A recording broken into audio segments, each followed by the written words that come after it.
yang saya cintai, yang saya muliakan,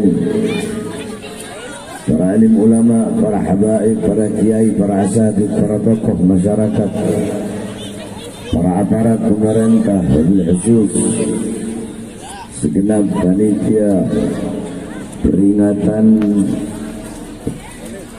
Maulid Nabi besar Muhammad beserta haul daripada 6 syuhada, beserta yang saya cintai, yang saya muliakan segenap hadirin hadirat kaum muslimin dan muslimat, khususnya para pemuda-pemudi umat baginda Nabi besar Muhammad yang selalu dimuliakan oleh Allah Subhanahu wa taala. Saudara-saudara, kita duduk pada malam hari yang mulia ini. Tempat ini menjadi tempat turunnya rahmat, tempat turunnya hidayah, tempat turunnya inayah, tempat turunnya kasih sayang Allah, tempat turunnya pandangan Allah, tempat turunnya pengampunan dari Allah Subhanahu wa taala. Karena kita duduk di ini majlis bergembira, berbahagia, bersyukur, memuliakan dan mengagungkan daripada kelahiran baginda Nabi besar Muhammad sallallahu alaihi wasallam. Dalam kitab Khawasi Syarwani ala Tuhfatul Muhtaj, yang dimana kitab tersebut adalah hasyiah daripada kitab Tuhfatul Muhtaj Al-Imam Ibnu Hajar Al-Haytami. Kitab Tuhfatul Muhtaj Al-Imam Ibnu Hajar Al-Haytami adalah syarah daripada kitab Minhaj Al-Imam An-Nawawi. Dalam kitab tersebut dijelaskan, inna afdalal layali huwa lailatul maulidus syarif, thumma lailatul qadar, thumma lailatul jum'ah, thumma lailatul isra. Sesungguhnya malam yang paling utama, malam yang paling mulia, malam yang paling agung adalah malam kelahiran baginda Nabi besar Muhammad. Setelah malam kelahiran Nabi, baru malam Lailatul Qadar. Pertanyaannya, kenapa malam Maulid, kenapa malam kelahiran Nabi lebih utama daripada Lailatul Qadar? Padahal Lailatul Qadar adalah malam yang lebih utama dari 1000 bulan. Malam turunnya Al-Quran, malam yang dimana menjadi turunnya malaikat, malam turunnya Jibril. Tapi kenapa malam kelahiran Nabi atau malam Maulid lebih mulia dan lebih utama daripada Lailatul Qadar? Al-Imam Al-Qasqalani radhiyallahu anhu, beliau menjawab dalam kitabnya bahwasanya malam Maulid lebih utama daripada Lailatul Qadar karena 3 perkara. Yang pertama, malam Lailatul Qadar adalah malam turunnya malaikat, malam adanya malaikat, sedangkan malam Maulid adalah malam adanya Nabi Muhammad, malam lahirnya Nabi Muhammad, adanya Nabi, turunnya Nabi, lahirnya Nabi sudah tentu lebih utama dan lebih mulia daripada adanya dan turunnya malaikat di muka buminya Allah Subhanahu wa taala. Yang kedua, Lailatul Qadar adalah anugerah Allah untuk Nabi Muhammad, sedangkan malam Maulid adalah malam lahirnya sosok yang diberikan anugerah tersebut. Berarti kalau bukan karena maulidnya Nabi, kalau bukan karena lahirnya Nabi, maka tidak akan ada yang namanya Lailatul Qadar. Bahkan tidak akan ada hari-hari besar dalam Islam. Makanya Al-Imam Abuya Sayyid Muhammad bin Alwi Al-Malik Al-Hasani, beliau pernah menukil daripada perkataan Al-Imam Sayyid Muhammad Amin Qutbi. Qala Sayyid Muhammad Amin Qutbi, ya Lailatul Itsnain, madha safahat, wahai malam Senin, apa yang telah menyapamu? Kau begitu mulia, kau begitu agung, kau begitu luhur, kau begitu suci. Wahai malam Senin, kau menjadi mulia dan menjadi agung karena dari mula, pada mula berawal hari-hari yang mulia dalam Islam. Karena dari mula berawal hari-hari yang mulia dalam Islam. Apa maksudnya? Karena lahirnya Nabi lah ada hari-hari yang mulia dalam Islam. Karena kalau bukan karena kelahiran Nabi, kalau bukan karena maulidnya Nabi, tidak akan ada Idul Fitri, tidak akan ada Idul Adha, tidak akan ada Fathul Makkah, tidak akan ada kemenangan perang Badar, tidak akan ada Ramadan, tidak akan ada nuzulul Quran, tidak akan ada Islam, iman, tidak akan ada Al-Quran, tidak akan ada wahyu, tidak akan ada semuanya kalau bukan karena itu diawali daripada adanya baginda Nabi besar Muhammad sallallahu alaihi wasallam. Oleh karenanya Imam Busiri radhiyallahu an dalam qasidah Muhammadiyahnya beliau berkata, Muhammadun syukruhu fardun alal umami. Muhammad bersyukur dengan adanya beliau wajib bagi setiap umat untuk bersyukur dengan adanya baginda Nabi besar Muhammad sallallahu alaihi wasallam. Saudara-saudara, jangankan bersyukur dengan adanya Nabi, jangankan bersyukur dengan adanya Nabi Muhammad. Kita berpuasa pada hari Asyura itu menjadi sunnah. Puasa pada tanggal 10 Muharram hukumnya sunnah, karena Nabi Muhammad pernah bertanya kepada orang Yahudi Madinah akan puasa mereka pada tanggal 10. Biarin aja itu mau pakai flash mau apa biarin.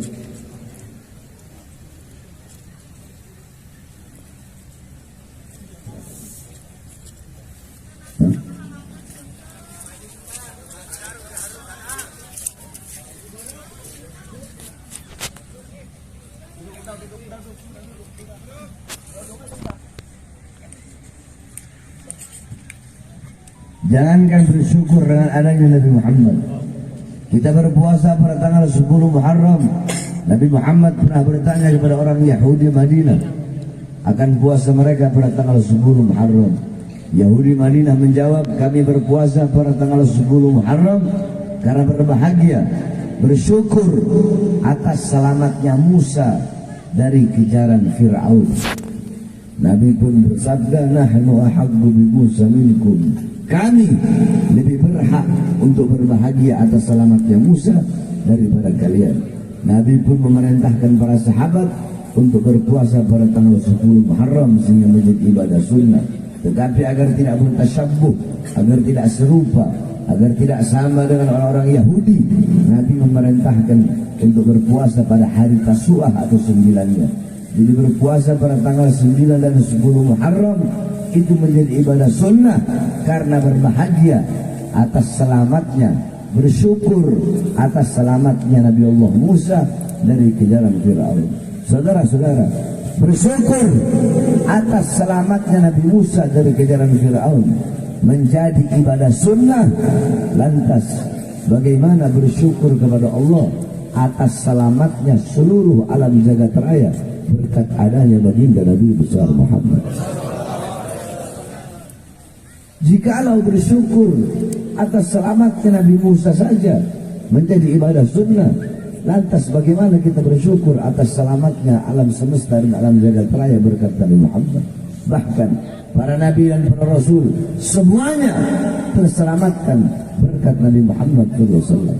Sebab kenapa? Laulahu lam tukhrajid dunya minal adami. Kalau bukan karenanya Nabi Muhammad SAW, kalau bukan karena beliau, dunia tidak akan pernah keluar dari ketiadaannya. Yakni dunia tidak akan pernah ada kalau bukan karena baginda Nabi besar Muhammad. Allah pernah berkata kepada Nabi Adam, laula Muhammad ma khalaqtuka ya Adam. Kalau bukan karena Muhammad, tidak akan aku ciptakan engkau wahai Adam. Maka Nabi Allah Adam terselamatkan berkat Nabi Muhammad. Seluruh para nabi dan para rasul terselamatkan berkat Nabi Muhammad SAW. Maka jikalau bersyukur atas selamatnya Nabi Musa menjadi ibadah sunnah, maka bagaimana kita bersyukur kepada Allah atas selamatnya seluruh alam semesta dan seluruh alam jagat raya, seluruh dunia beserta isinya berkat baginda Nabi besar Muhammad SAW. Maka kita duduk pada malam hari yang mulia ini untuk bersyukur kepada Allah atas selamatnya atas lahirnya baginda Nabi besar Muhammad. Kita berbahagia, kita bergembira, kita memuliakan, kita mengagungkan kelahiran Nabi Muhammad. Walaupun udah bukan bulan Rabiul Awal, tetapi ingat saudara-saudara, ini adalah Indonesia, yang dimana Indonesia adalah satu-satunya negara yang paling banyak merayakan Maulid Nabi Muhammad SAW. Bukan hanya Rabiul Awal, mau Rabiul Awal, mau Rabiul Akhir, mau Jumadil Awal, mau Jumadil Akhir, tidak ada satupun negara di dunia ini yang dimana di setiap kalau udah masuk bulan Rabiul Awal, kalau udah masuk bulan Maulid, setiap gang-gang, lorong-lorong, kampung-kampung, surau-surau, musola-musola, masjid-masjid, lapangan-lapangan, setiap desa, kemudian kampung, kemudian wilayah, kabupaten, kota, kemudian daerah-daerah, seluruh Indonesia dari Sabang sampai Merauke pasti merayakan Maulid Nabi Muhammad SAW. Tidak heran kita umat Islam Indonesia menjadi umat yang begitu dicintai dan dirindukan oleh baginda Nabi besar Muhammad SAW. Sebagaimana Abuya Sayyid Muhammad bin Alwi al-Maliki, beliau pernah berziarah ke Madinah. Ketika ziarah di depan kuburnya Nabi Muhammad SAW, beliau melihat Rasulullah yaqbatan, dalam keadaan sadar, keadaan terjaga. Beliau lihat Nabi Muhammad. Di belakang Nabi ada sekelompok umat. Beliau bertanya, ya Rasulullah, siapa umat yang ada di belakangmu itu? Rasulullah menjawab, mereka adalah umatku, yaitu umat Islam Indonesia. Kenapa? Saudara-saudara, kita dicintai oleh Nabi karena tidak ada di seluruh negara yang ada di dunia ini negara yang lebih banyak merayakan Maulid Nabi, yang lebih banyak mengadakan Maulid Nabi, yang lebih banyak daripada setiap kampung-kampungnya membuat acara Maulid Nabi Muhammad. Tidak ada yang lebih banyak seperti negara yang kita cintai, yaitu negara Kesatuan Republik Indonesia. Akan tetapi saudara-saudara, sayang, begitu sayang, ribuan sayang, negara yang kita cintai ini, di mana negara yang mayoritas muslim terbesar, negara yang menjadi mayoritas muslim terbesar di dunia, negara yang dimana menjadi asas basis daripada Ahlus Sunnah wal Jamaah. Ahlus Sunnah wal Jamaah, akidah Asy'ari Maturidi, mazhab Syafi'i, aswaja terbesar itu ada di Indonesia. Akan tetapi sayang seribu sayang, Indonesia yang dimana mayoritas muslim, Indonesia yang dimana dikatakan sebagai Hadramut Tsani, Hadramut kedua, karena begitu banyak para anak cucu Rasulullah SAW. Indonesia yang sangat banyak ulamanya, banyak para kiai-kiainya. Indonesia yang begitu banyak pondok-pondok pesantrennya, yang begitu banyak masjidnya. Indonesia yang begitu banyak para ulamanya. Indonesia yang Ahlus Sunnah wal Jamaah terbesar di dunia. 1 tahun yang lalu di negara Indonesia yang kita cintai ini, ada salah satu daripada anak cucu Rasulullah, ada salah satu daripada seorang Habib, seorang anak cucu Rasulullah yang mengadakan Maulid Nabi Muhammad SAW. Beliau bergembira dengan lahir datuknya, beliau berbahagia dengan kelahiran datuknya, yaitu Nabi Muhammad. Beliau memuliakan, beliau mengagungkan hari kelahiran daripada datuknya, yaitu baginda Nabi besar Muhammad. Beliau buat acara Maulid, beliau bikin acara Maulid Nabi Muhammad. Berkumpul para ulama, berkumpul para habaib yang memberikan ilmu, memberikan hikmah, memberikan nasihat saudara-saudara. Akan tetapi beliau setelah membuat acara Maulid, beliau ditangkap saudara-saudara, beliau ditahan, beliau dipenjara oleh penguasa saudara-saudara, oleh penguasa yang dimana penguasa negara yang mayoritas Ahlus Sunnah wal Jamaah, penguasa yang ada di negara yang paling banyak ulama, habaib, kiai dan masjid serta musholanya.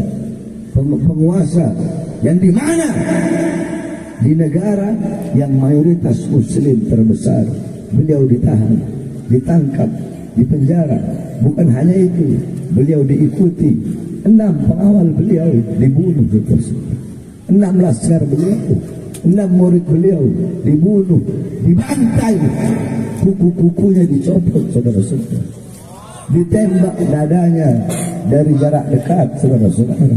Bukan hanya itu, ada yang disetrika, keluar kulitnya, ada yang dibakar kemaluannya. Kenapa? Hanya karena beliau merayakan Maulid Nabi Muhammad. Demi Allah, saudara-saudara, tidak ada negara, tidak ada suatu zaman dari zaman dulu sampai sekarang, tidak ada orang yang membuat acara Maulid Nabi Muhammad ditangkap, ditahan dan dipenjara. Tidak ada, cuma ada di sini, saudara. Dan itu dilakukan oleh penguasa sekarang. Tidak ada dari zaman dulu sampai zaman sekarang orang yang masuk ke dalam penjara, orang yang dipenjarakan, yang dibui karena merayakan Maulid Nabi Muhammad, kecuali sosok Al-Habib Muhammad Rizik bin Husain.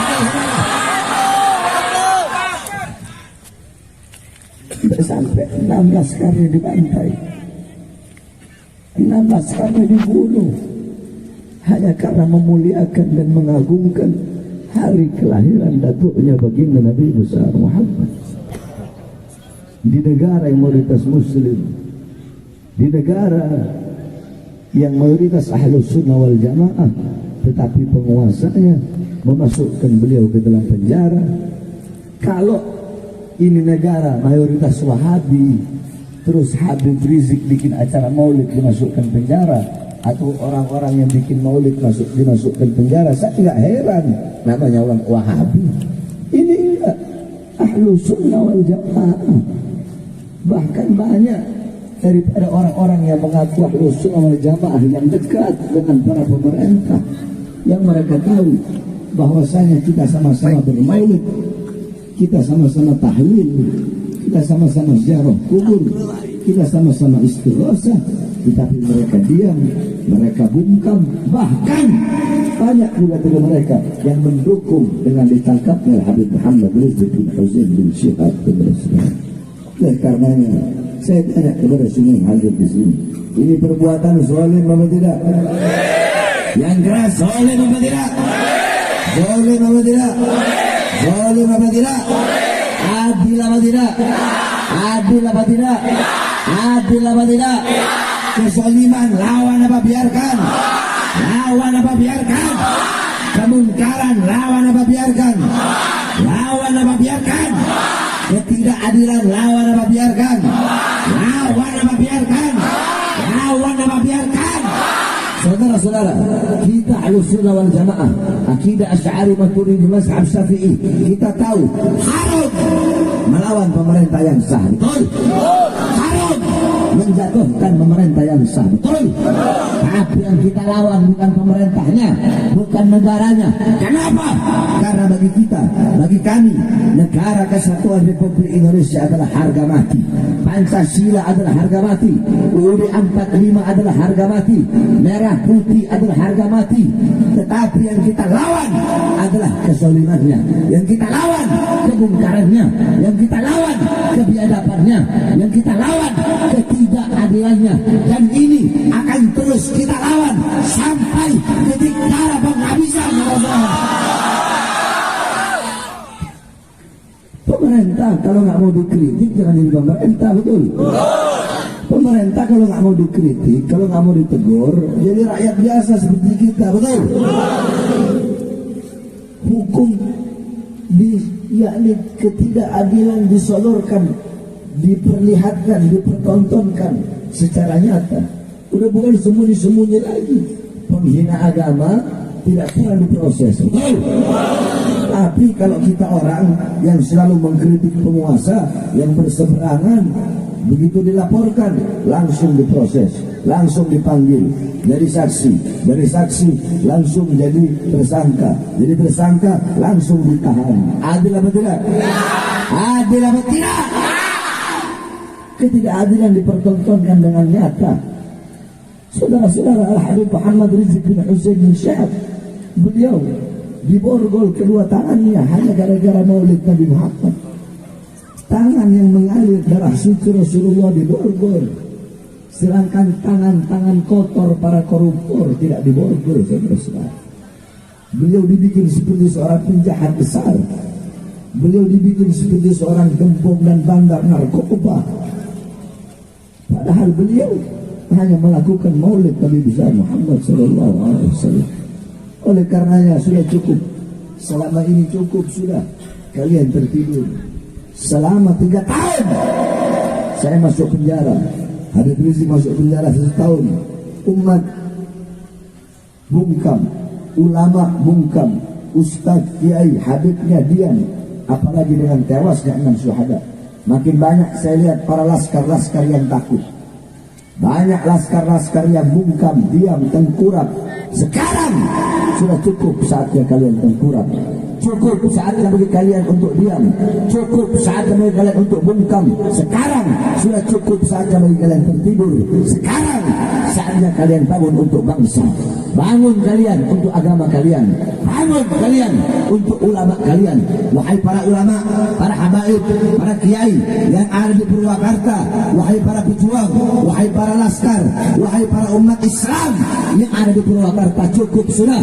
Selama ini kalian terdiam, kalian tertidur, kalian bungkam. Sekarang saatnya kalian bangkit, sekarang saatnya kalian bangun untuk membela agama, membela bangsa, membela negara, membela umat Islam. Sampaikan kepada mereka, para pengkhianat-pengkhianat bangsa, sampaikan kepada mereka, daripada pejabat-pejabat, menteri-menteri yang bertambah kekayaannya di masa pandemi, sedangkan rakyatnya susah, yang hidup senang di saat rakyatnya kelaparan, yang hidup senang di atas penderitaan rakyat. Sampaikan kepada mereka yang terus mengirim tenaga kerja dari asing, sedangkan pribumi Indonesia, pemuda-pemudinya masih banyak yang pengangguran. Sampaikan kepada mereka bahwasanya di dalam hati kami para pemuda-pemudi merah putih selalu hidup abadi. Maka sampaikan, kami bersumpah demi Allah, selama darah kami masih merah, tulang kami masih putih, merah putih, maka selama itu kami akan tegak berdiri, tidak akan pernah tunduk kepada kezaliman, tidak akan pernah tunduk kepada ketidakadilan. Selama darah kami masih merah, tulang kami masih putih, merah putih, maka selama itu kami pemuda-pemudi Indonesia akan bangkit, akan berjuang, berada di barisan paling depan untuk membela negara kesatuan Republik Indonesia. Saudara-saudara, saya tanya, siap berjuang untuk bangsa, siap berjuang untuk Islam, siap berjuang untuk negara, siap bersatu? Allahu Akbar, Allahu Akbar, Allahu Akbar. Kita sekaligus haul daripada 6 syuhada. Saya sampaikan kepada kalian, khususnya para laskar, saudara-saudara, 6 syuhada tersebut mereka telah membuktikan kecintaannya kepada anak cucu Nabi Muhammad. Ente ini semua nih, ente semua, ente semua nih yang hadir di sini, ente semua yang hadir di sini, kebanyakan cuma congornya ente ngomong, ana muhibbin be, ana cinta sama Habib, cinta sama Habib, cinta sama Habib. Ente semua, ente semuanya ente yang hadir di sini. Ana nggak ngomong yang perempuan, ana ngomong ente yang laki-laki, khususnya yang muda-muda, bukan yang tua-tua, yang 50 tahun ke bawah. Ente semua, ana tanya, ente jawabin jujur. Kemarin ente orang ikut gak jemput Habib Rizik ke bandara? Jawab! Jawab! Ikut? Banyak yang ikut? Kemana itu orang waktu sidang Habib Rizik?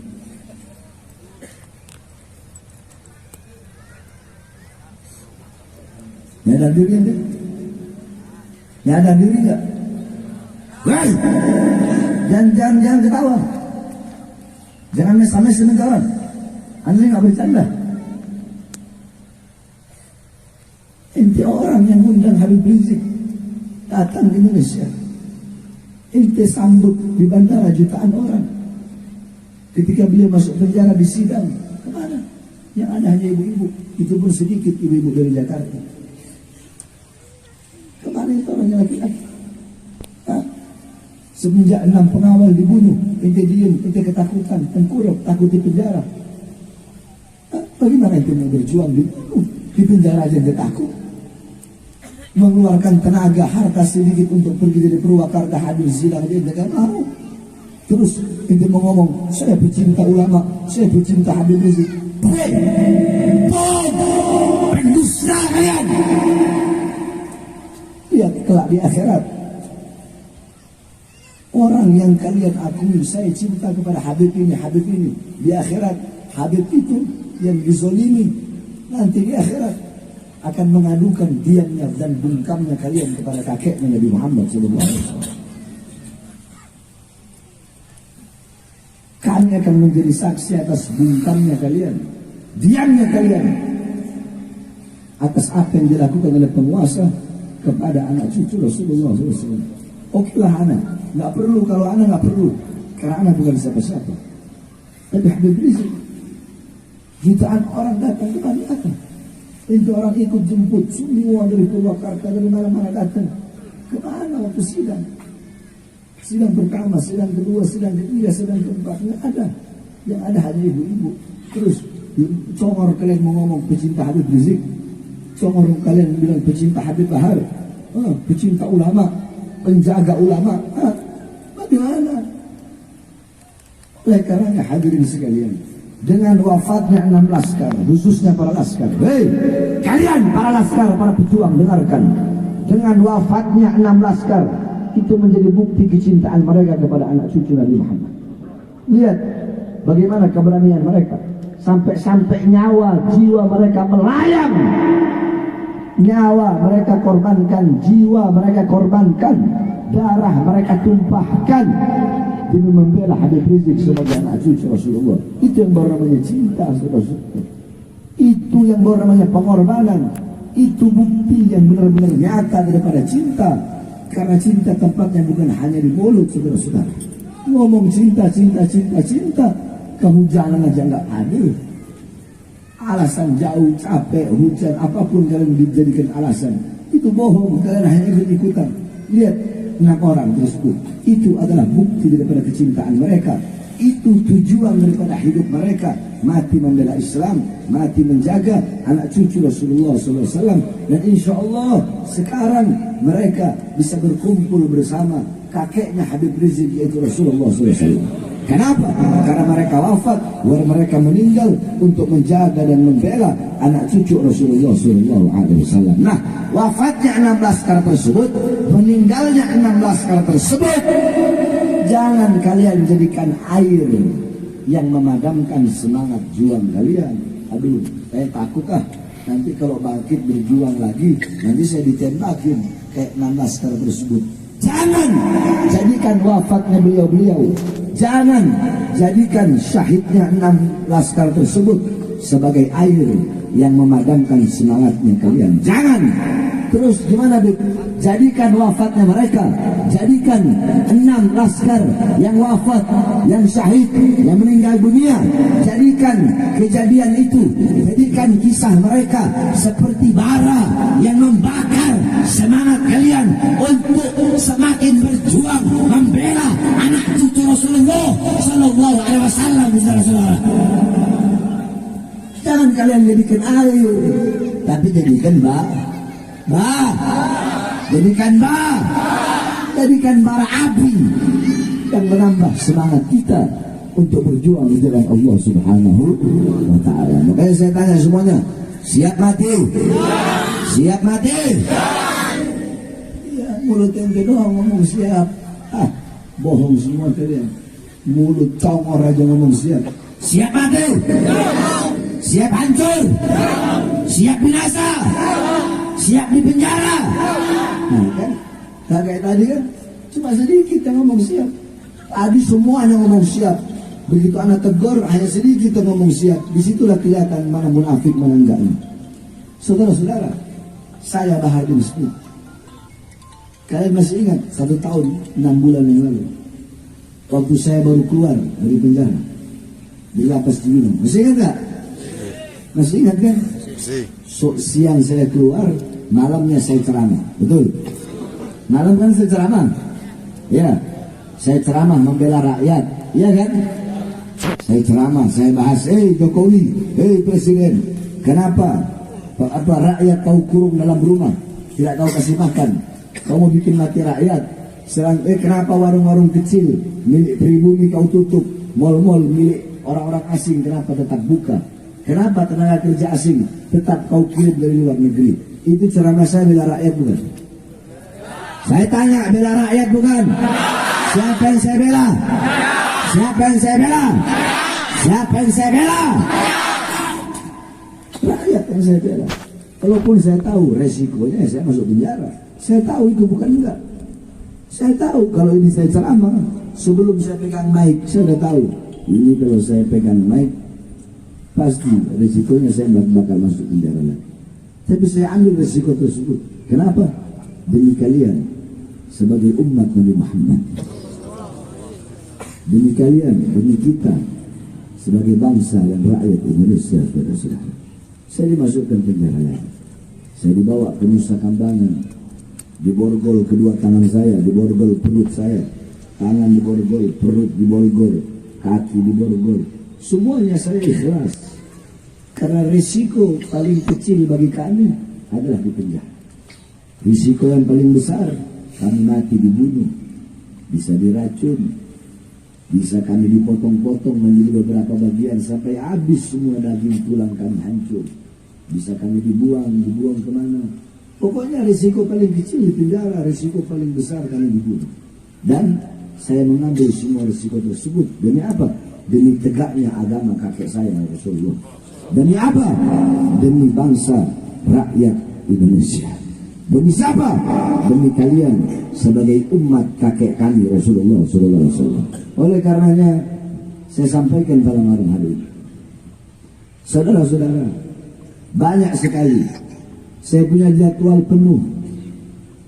Jadwal saya itu penuh untuk tahun 2024.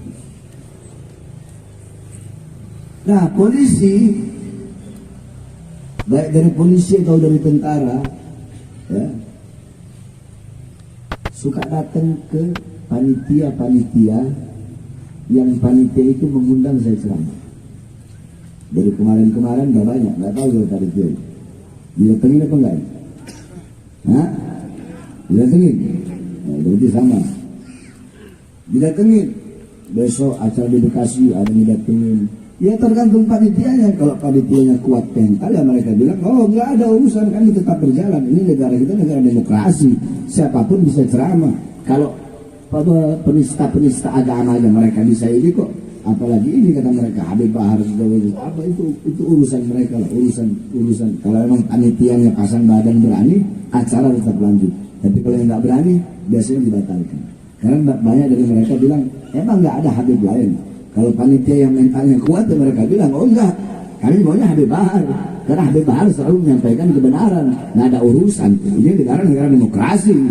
Kalian nggak bisa ngatur-ngatur kita. Tapi kan ini lagi PPKM. Oh lagi PPKM terus orang disko boleh. Orang karaoke apa disko boleh, mall boleh. Kalian tutup dulu itu mall, jangan ada yang boleh disko, jangan boleh ada yang nyanyi, konser, baru kami tidak rayakan. Baru kami tidak bikin acara. Jawaban mereka itu yang simpel begitu saja. Kalau yang panitia kuat mentalnya. Tetapi saya nggak bahas itu. Saya hanya ingin bilang, kalian dari aparat pemerintah, kalau panitia dari manapun, dari Sabang sampai Merauke mengundang saya ceramah, ya, kalian kalau mau mengintimidasi atau menteror, jangan teror intimidasi panitia. Kan kalian bisa datang ke saya. Itu yang saya harapkan. Karena saya orangnya, kalau acaranya ditekan, kalian datang menekan panitia, saya makin jadi orangnya. Itu saya. Karena saya itu kayak bola karet. Bola karet dipencet, dia nggak mendem ke dalam. Bola karet dipencet, dia makin melambung tinggi ke atas. Itu saya orangnya. Jadi saya sampaikan, kalau mau teror saya. Kan kalian tahu pondok pesantren saya. Jangan teror panitia, jangan ancam-ancam panitia, jangan datangi panitia. Datang ke saya, teror saya, ancam saya. Jangan. Saya ini orangnya, kalau udah keluar dari rumah untuk berdakwah, untuk ceramah, pantang bagi saya untuk pulang, mau hidup ataupun pulang tinggal bayar, saudara-saudara. Makanya saya katakan risiko paling kecil itu di penjara, risiko besar saya dibunuh. Oleh karena yang saya sampaikan, jangankan hanya di penjara, saudara. Jangankan cuma di penjara, hei, dengarkan, jangankan cuma di penjara, difitnah, dihina, dicaci atau dimaki. Bagi saya, Bahar bin Smith demi Islam, demi umat, demi rakyat, demi bangsa, demi merah putih, demi tegaknya Garuda, demi Indonesia, demi rakyat. Jangankan cuma di penjara, nyawa saya, jiwa saya murah harganya untuk tumpah demi bangsa dan rakyat Indonesia. Oleh karenanya saya tanya sekali lagi, siap berjuang? Siap berjuang? Siap berjuang? Siap mati? Siap di penjara? Siap hancur? Siap binasa? Siap bela Islam? Siap bela bangsa? Siap bela rakyat? Siap bela ulama? Siap bela Indonesia? Allahu Akbar! Allahu Akbar! Allahu Akbar! Mudah-mudahan Allah jadikan pemerintah kita pemerintah yang baik, penguasanya penguasa yang baik, yang mensejahterakan rakyat, yang memakmurkan rakyat, yang adil. Amin amin ya rabbal alamin. Kita sudah doakan pemerintahnya, penguasanya agar baik. Kita sudah kritik, kita sudah nasihati, kita sudah doakan yang baik. Akan tetapi kalau tetap mereka masih seperti itu, zalim, tidak memakmurkan rakyat, maka kita doakan agar Allah berikan kehancuran. Amin amin ya rabbal alamin. Terakhir saudara-saudara, sebelum saya tutup, sebagaimana yang saudara-saudara tahu bahwasanya kami sedang membangun pondok pesantren dan kami tidak minta bantuan, tidak menerima bantuan dari pemerintah khususnya, karena ikhtiyat berhati-hati. Kehati-hatian kami bukan berarti kalau menerima bantuan dari pemerintah salah, enggak salah. Tapi kami, saya haramkan karena ikhtiyat berhati-hati. Takutnya kalau kami terima itu bisa menjadikan kami mendiamkan kesoliman-kesolimannya, sehingga kami menjadi yakni orang-orang yang mendiamkan kesoliman, mendiamkan kemungkaran dan tidak menyampaikan daripada kebenaran. Oleh karenanya sambil diri dengan sholawat prajurit pembela Rasulullah, saya harapkan saudara-saudara menyisihkan, mengeluarkan hartanya di jalan Allah Subhanahu wa taala. Mudah-mudahan tidak kita keluar dari majlis kecuali Allah ampuni seluruh dosa-dosa kita. Amin amin ya rabbal alamin. Prajurit pembela Rasulullah untuk agama, untuk negara, satukan hati, satukan jiwa. Musuh kita akan datang, lawan dia sampai ke barat. Sisi Allah nanti syahid hari raya. Maju ayo terus maju. Kami berjanji demi Allah, demi agama. Wahai prajurit pembela Rasulullah, berjuanglah tanpa lelah. Walau harus merangkak dengan katakan mundur, walau satu langkah, katakan mundur, walau satu langkah. Wahai para pemudi pemuda, tetap panci al-Mustafa, serahkan jiwa untuk agama, mencari syahid di jalan Allah. Maju walau bergerak